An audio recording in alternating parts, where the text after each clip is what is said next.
Garden Basics with Farmer Fred is brought to you by Smart Pots, the original lightweight, long-lasting fabric plant container. It's made in the USA. Visit smartpots.com/Fred for more information and a special discount. That's smartpots.com/Fred.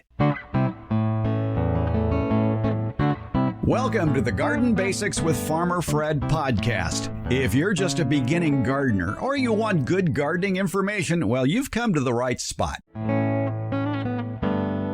Looking for easy care, tasty, cool season vegetables to plant now? Well, look no further than all the nutritious green leafy crops that love the fall weather.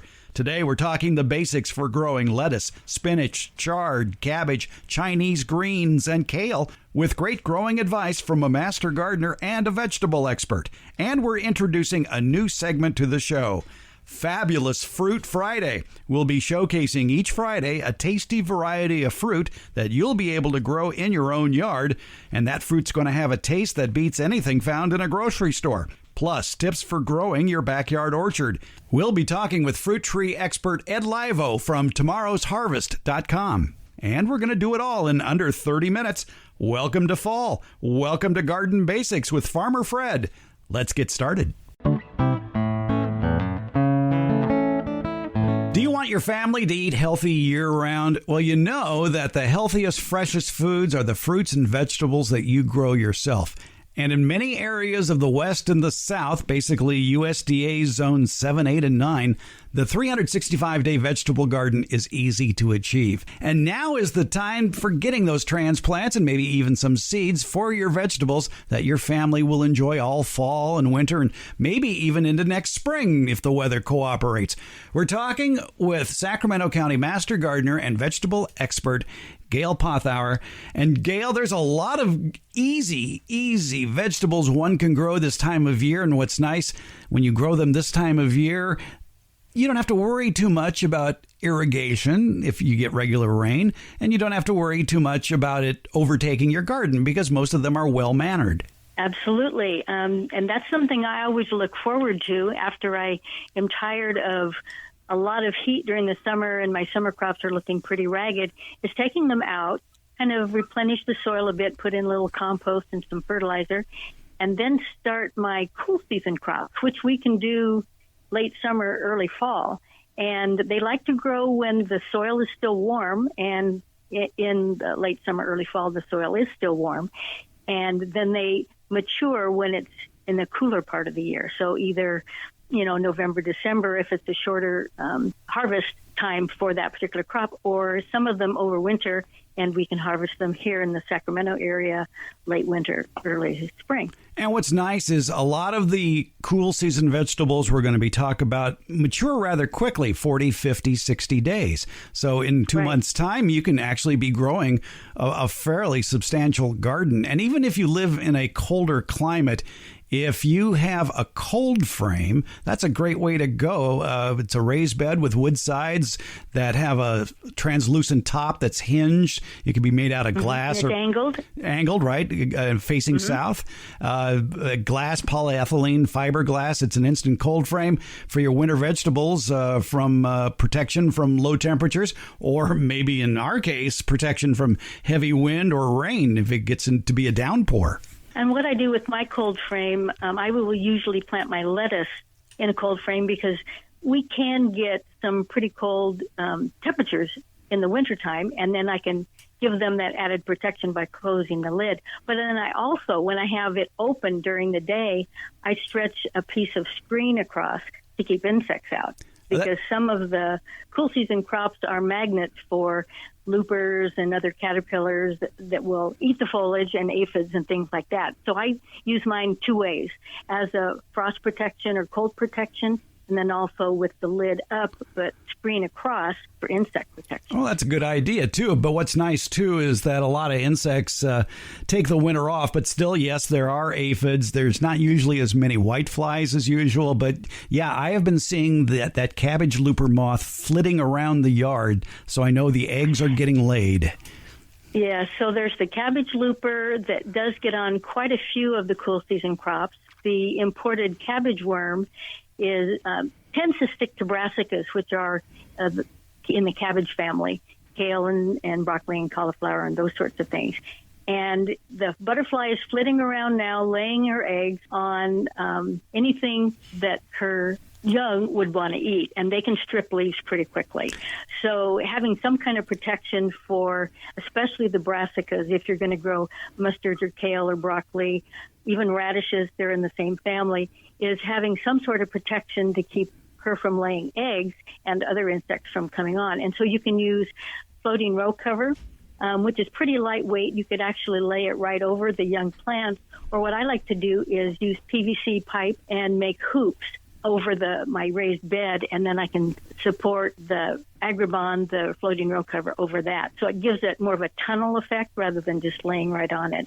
And that's really helpful for a little bit of frost protection as well, if I need to do that. But mostly it's for insects. Yeah, that's a very good tip. In fact, I would suggest anybody who plants a new fall garden now, get row cover and just place it over that area.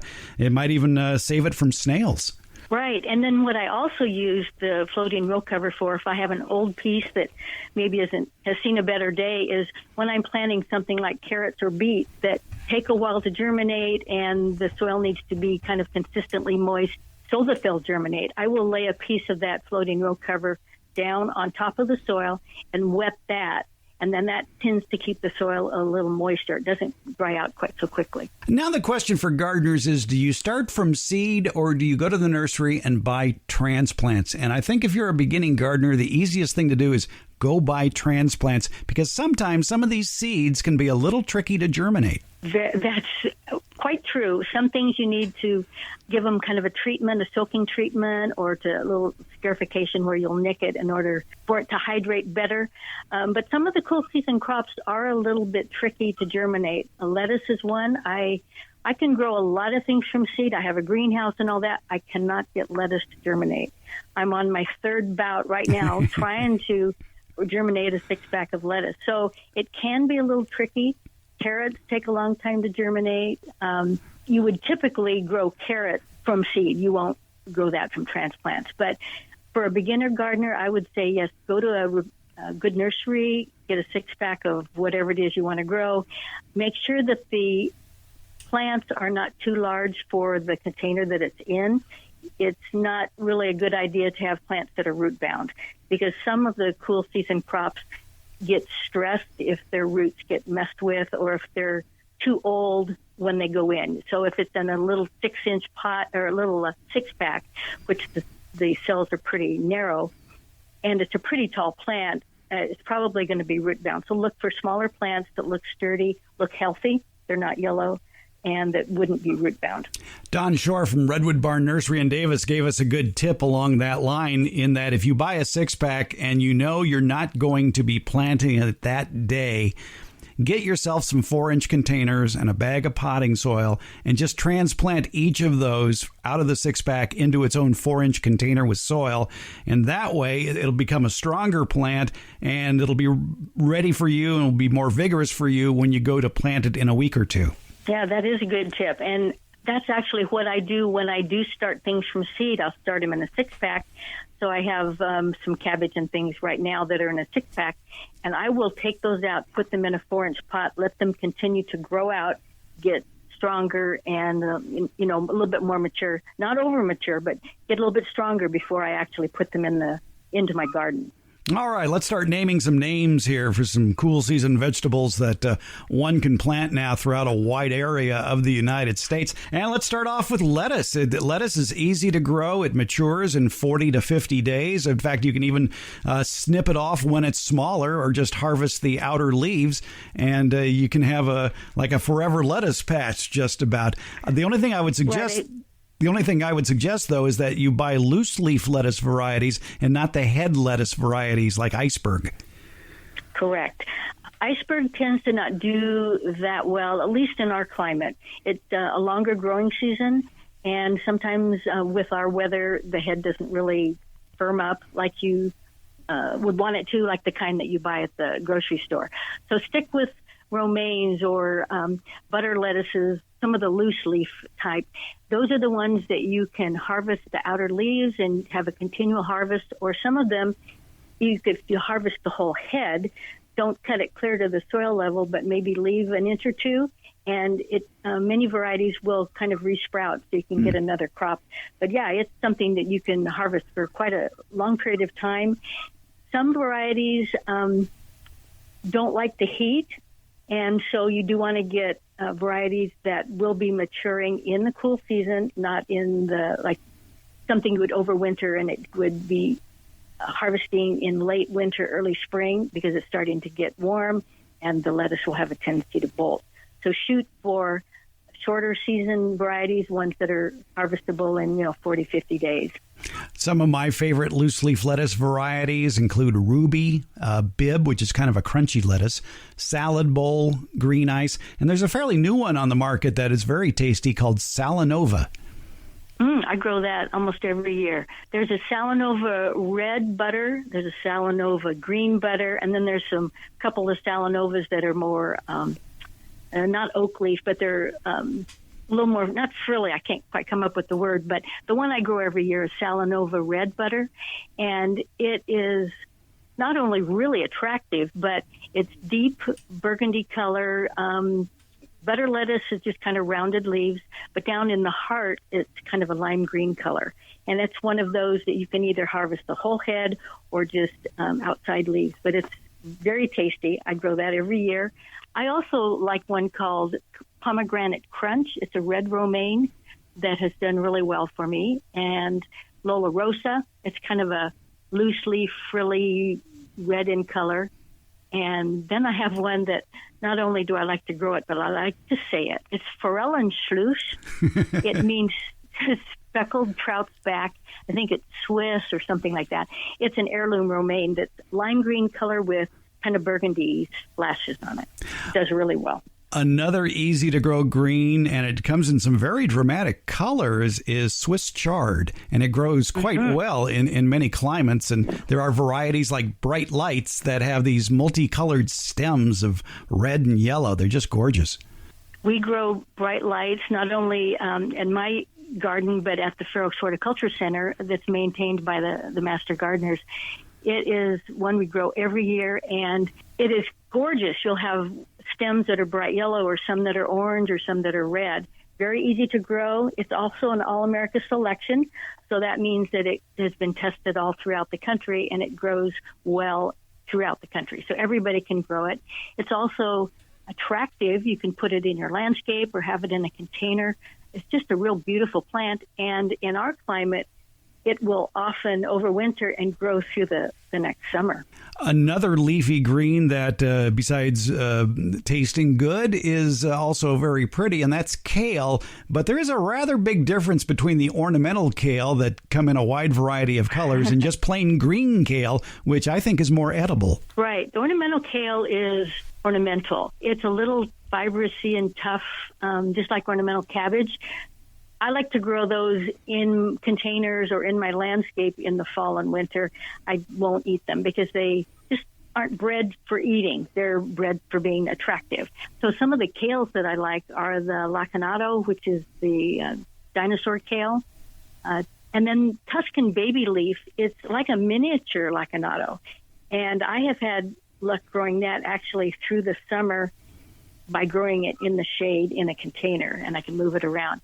And then red boar and red Russian, those are ones that are a little more frilly and very attractive as well. So kale is something that can be also grown in a landscape or in a container. If you don't have a regular garden, you can include it in your landscape. One thing we should mention about all these greens that we're talking about is they'll grow in part shade.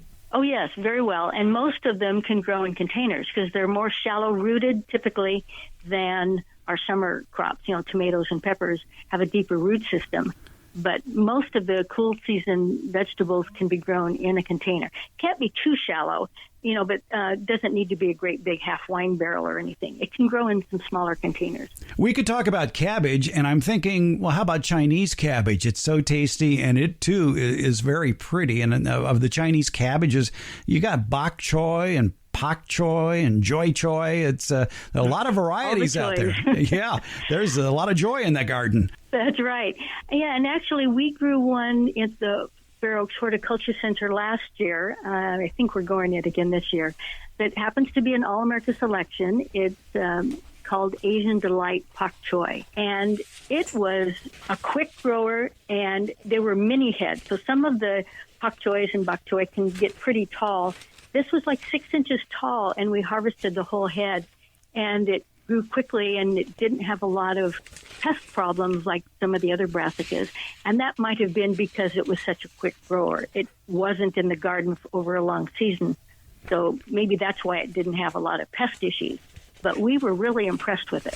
One thing we should point out about all these greens that we're talking about is if you want to let the plant keep growing, one of the easiest ways to harvest it is to just take the outer leaves and let the interior keep sending up new sprouts. Right. And some of the brassicas, the ones that are in the cabbage family, they will all typically overwinter because they're pretty frost hardy. And then what I find is the next year, when you get into late winter, early spring, as the plant is now getting mature and it's starting to bolt, it's starting to send up a flower, it attracts beneficial insects like crazy. So I generally will leave my bolted kale or whatever in the garden and let those yellow flowers come and attract the bees. And another thing I've noticed, when I grow lacinato kale, the dinosaur kale, as it matures and starts to bolt, it gets really tall, maybe 3 feet tall. And then in the nodes where the leaves are, that's where the little flowers start to come out. But before that flower opens, I cut those off and use them like broccolini. It tastes just like broccolini. Well, now you're going to have to explain what broccolini is. Broccolini happens to be a hybrid between broccoli and Chinese kale. And you can find it at the grocery store, typically, and it looks like skinny broccoli. You know, it's a small broccoli type head with a long, skinny stem. So it has a broccoli flavor, you know, broccoli kale flavor. And you would cook it just like you would broccoli or saute it. But I get that off of kale. So these are just actually kale flowers that I'm cutting off, but it's before it actually flowers. So it looks like a little broccoli head. Before we leave the world of cool season greens, let's talk a little bit about spinach. There's a lot of great spinach varieties, the Melody Hybrid, America, Bloomsdale Longstanding, and they grow quite easily. I think the big issue with spinach is if you get the real curled varieties, they're rather tough to clean. Right. And another good variety is Tai. It is kind of less crinkly, a little bit easier to clean because it doesn't have all the ruffles in it. But Tai is a good one as well. So it's a good crop. It's fast growing. And in fact, you don't want it to grow a long time. It does tend to get kind of fibrous and bitter. So grow it, harvest it, grow another crop, you know, do succession growing of spinach. And that variety again is Tai, which is spelled Tyee. Mm-hmm. Well, Gail, we've ran through the greens. We haven't even gotten to root crops yet or flowering cool season vegetables. So we're going to have to bring you back and talk about those, okay? Sounds good. Absolutely. All right. That's Gail Poth, our Sacramento County Master Gardener. It's a world of cool season vegetables out there that are easy to grow. So go for it. Smart Pots are the original award-winning fabric planter. They're sold worldwide. Smart Pots are proudly made 100% in the USA. Smart Pots are also BPA-free. There's no risk of chemicals leaching into the soil, your herbs, vegetables, and other edibles. That's why organic growers prefer Smart Pots. Smart Pots' breathable fabric creates a healthy root structure for plants. Smart Pots come in a wide array of sizes, and they can be reused year after year. Speaking of the cold weather that's on the way, if a frost or freeze is in the forecast, moving your frost-tender plants that are in the Smart Pots that have handles makes them even easier to move closer to the house for added warmth, or you could even move them inside for the winter. Visit smartpots.com/Fred for more information about the complete line of Smart Pots lightweight fabric containers. It's Smart Pots, the original award-winning fabric planter. Go to smartpots.com/Fred for more info and that special Farmer Fred discount on your next Smart Pot purchase. Go to smartpots.com/Fred.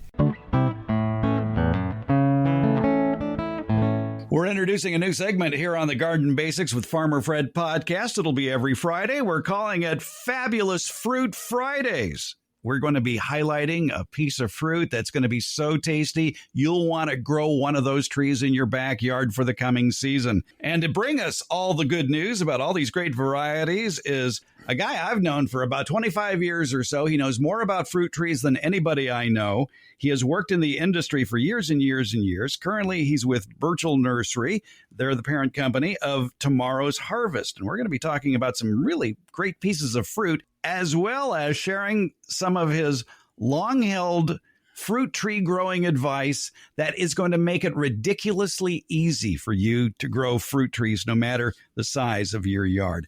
It's Ed Livo. And Ed, this first introductory peach that we're going to be talking about sounds like a winner because it's good for a number of USDA zones. What, 6 through 9? Yeah, 6 through 9, Fred. It is a winner, and it's a winner, of course, because of being one of the unique donut style peaches. And we should name it. Well, let's call it Scarlet Halo. How does that sound? All right, the Scarlet Halo peach. Yeah, Scarlet Halo peach is exciting. I mean, it's a big peach. I mean, a big donut style peach, and definitely the uniqueness of this fruit is its beautiful red skin. It's deep, dark mottled red flesh that sits on a white background. It's an amazing look. So eye candy, if you will, just wonderful eye candy. Now, if people don't know what a donut-style peach, maybe they think it's covered in glaze or candy sprinkles. It's not. But explain what a donut peach is. Well, it's actually a flat peach. And to be exact, the donut peach is being sold now. It's a very popular addition to the grocery store. Many grocery stores now, you can get the flat donut style peaches. Typically, they're white, but there's yellow varieties as well. And the Tomorrow's Harvest, of course, will be featuring not only the wonderful peaches that are donut style or flat donut style peaches, but they'll also be introducing many incredibly flavored nectarines. I mean, outstanding flavored donut style nectarines as well. There's a whole, probably about maybe 10 varieties that nobody's ever known that I've went out and just kind of brought to the forefront, and we are going to have a ball introducing these. If you can grow a peach tree where you live, you can grow the Scarlet Halo peach. And if nurseries don't have it, I would imagine that they can get it online. Oh, yeah. Tomorrow's Harvest is going to be the launching pad for many of these wonderful varieties of peaches that are coming out of the Burchell Nursery. If you want to find out more about the Scarlet Halo peach, visit their website, tomorrowsharvest.com. You can also order it from there as well. Now, I mentioned earlier the fact that besides being an innovator when it comes to fruit varieties, you are an innovator when it comes to helping people grow fruit trees in spaces people would think are impossible to grow. And I think one of the things we should talk about right off the bat, and we're going to be talking about some aspect of fruit tree growing or berry growing throughout this series on Fabulous Fruit Friday, is the fact that even though these trees can get to a rather large size eventually, like the Scarlet Halo peach, if you just let it grow, it could get 25 feet high with a 20-foot spread. That takes up a lot of room, but they don't need to be that tall, do they? No, not at all. Not at all. And like you said, I've always kept my fruit trees short. And when I first came into the industry, I think it was less, it definitely wasn't accepted at all. I mean, there was a farming practice and almost a commercial approach to growing fruit trees. And I was adamant at my young age that this really didn't apply to what the home gardener experienced and what the home gardener's challenges were in terms of limited space. And if you've got plenty of space, grow your fruit tree any height you want to, but you don't need to grow any fruit tree any taller than you stand with your hands extended above your head. That, and tall people have tall trees and short people have short trees. And my trees are all as tall as I stand with my hands extended above my head. And that gives you plenty of fruit, more fruit than you probably can utilize anyways. You've got to experience keeping it short to begin with, starting with your, when you're initially planting the plant, and then, of course, using techniques to keep it small as you grow the tree, as the tree matures. We are going to be talking about that in the weeks ahead, about some great fruit tree growing tips, where even if you have a small yard, you can keep a tree at 6 or 7 feet tall and still have enough fruit for your family, like the Scarlet Halo Peach, for example.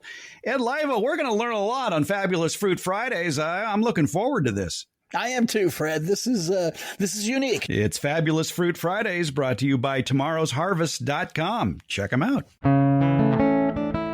There's no question that fall is for planting. The air is cooler than summer. The soil is warmer than spring. It's really the ideal conditions for getting your home orchard started with the outstanding fruit and nut trees, as well as berry plants from Tomorrow's Harvest. And that includes that flavorful and productive Scarlet Halo Peach, a Tomorrow's Harvest exclusive. Tomorrow's Harvest fine line of fruit trees is the result of 75 years of developing, testing, and growing. 3 generations of the Burchell family have been at the forefront of research and development of these plants with the highest quality. Look for Tomorrow's Harvest fruit trees at better retail nurseries. And if your favorite nursery doesn't carry the Scarlet Halo Peach or any of Tomorrow's Harvest's other fruit, nut, and berry varieties, you can order them directly from tomorrowsharvest.com. Let the Burchell family's 3 generations of experience take root in your home orchard, landscape, and garden. It's Tomorrow's Harvest. It's goodness you can grow. If you want to find out more about the Scarlet Halo Peach and many other nutritious and delicious fruit and nut varieties, visit tomorrowsharvest.com.